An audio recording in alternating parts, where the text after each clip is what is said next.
Hello, everyone, and welcome to this episode of Ignition Time. America is seeing a permanent shift in the labor market, a permanent shift in jobs, and a permanent change in unemployment. People are quitting across the country. In this episode of Ignition Time, I'll explore how to know whether it's time for you to potentially leave your job. I'll also explore what the ramifications, what the impact is for the economy, and why are people quitting. We'll discover who is driving the great resignation. I'll talk to you about why so many individuals are leaving, and chances are you've considered leaving your job as well. We'll explore what this means for the economy. And finally, I'll tell you about how to know whether it's time for you to leave and how you can exit gracefully. Welcome to this channel, everyone. This is the Ignition Time channel. My name is Dr. Nitin Choda. This right here is a little bit of information about me. You'll learn more about who I am, what my journey has been like, and why you should listen to me. And we explore important matters pertaining to the country, the economy, as well as our money. Here's a headline of an article on your screen from the Washington Post. Why is everyone quitting, and how do I know whether it's time to leave my job? Folks, we are in the middle of what's called as a great resignation. People in industries across the country, people of different age groups, generations are leaving their jobs, and some are actually leaving, because they plan on leaving for a long time. Others are leaving because this pandemic has given them an opportunity to reevaluate their priorities. People no longer want to accept a dead-end jobs. People no longer want to get burnt out from doing too many long shifts, late nights. People no longer want to suffer having lost their unspent vacation days. And this entire crisis has forced millions of our fellow Americans to reassess their job and their priorities.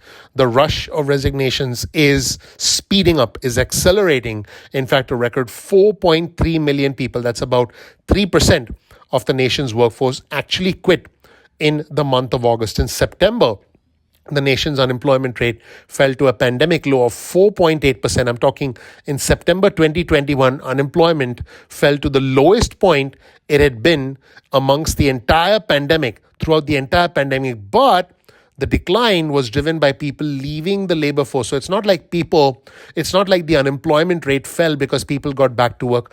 The unemployment rate fell because people stopped looking for work. People quit their jobs, and people are in no rush to get back to work. In fact, new data from Gallup shows that nearly half of American workers are searching for new opportunities. So, who is driving the great resignation? Well, folks, workers in retail, warehouses, restaurants and bars, healthcare, and social assistance jobs have actually quit at record levels. Now, the burdens of the pandemic have actually persisted because all the stimulus benefits, all the unemployment benefits have dried up. In fact, folks, there are gender and socioeconomic components to this.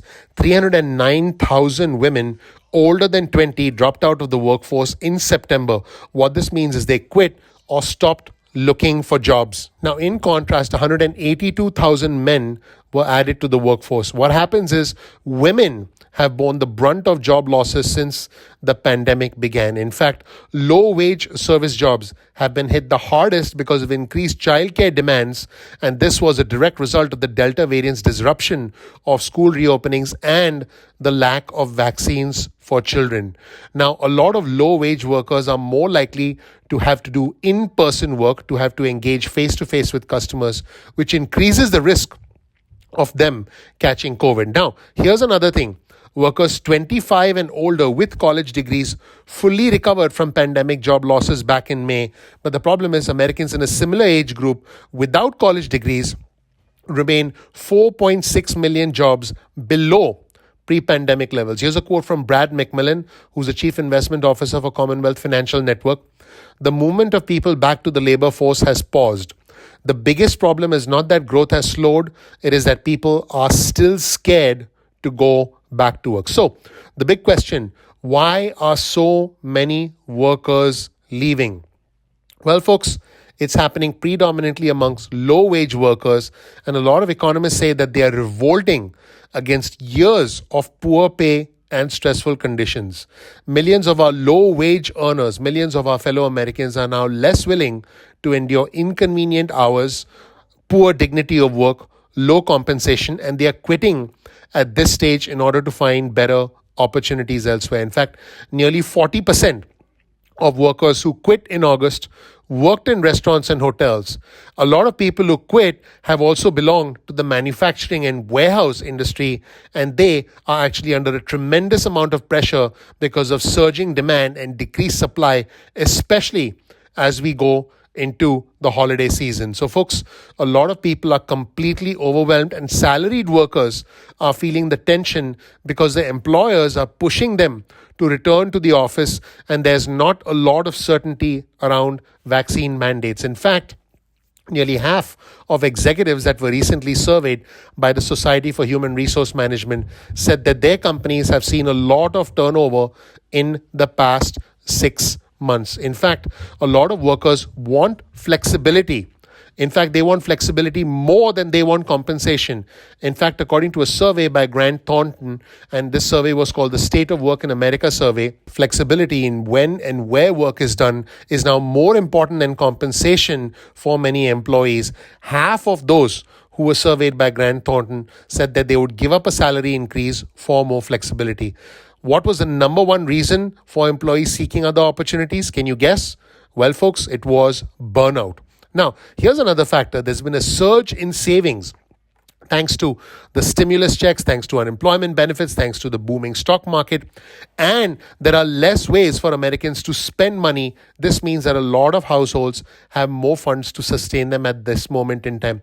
But folks, I believe that as we get closer to the holiday season, people will want to start buying stuff, people will start shopping again, and people will hopefully find the jobs that work best for them and pay them a decent wage, because inflation is also on the rise. So what does all of this mean for the economy? Well, folks, the surge of all these people quitting is colliding with an existing labor shortage, which means that employers are under more pressure to hold on to their employees. And at the end of August, there were more than 10.4 million unfilled jobs in the American workforce. Small business owners are now becoming more and more uncertain about future economic conditions, according to a recent survey by the National Federation of Independent Business.